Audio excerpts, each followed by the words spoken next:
सर्वसामान्यांच्या हक्काचा आवाज जागर जनस्थान। गेल्या 18 दिवसांपासून इराण, अमेरिका, इस्रायल यांच्यात सुरू असलेल्या युद्धाचा परिणाम मोठ्या प्रमाणात जाणवू लागलाय।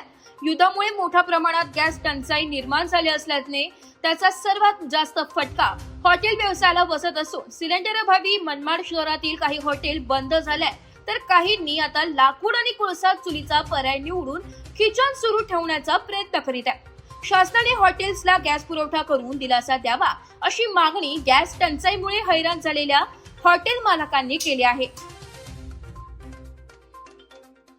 सध्या इराण व इराक यांच्यामध्ये सुरू असलेल्या भीषण युद्धामुळे गॅस टंचाईचा जो फार मोठा फटका हॉटेल व्यवसायाला बसलेला आहे, त्याच्यामुळे सर्व हॉटेल व्यावसायिक चिंतेत आहे आणि हॉटेल चालवणं हे सध्या फार जिकिरीचं झालेलं आहे।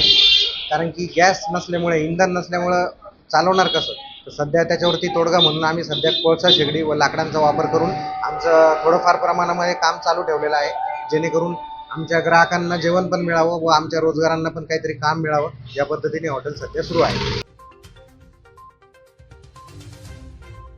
जागर जनस्थानसाठी प्रतिनिधी आमीन शेख, मनमाड।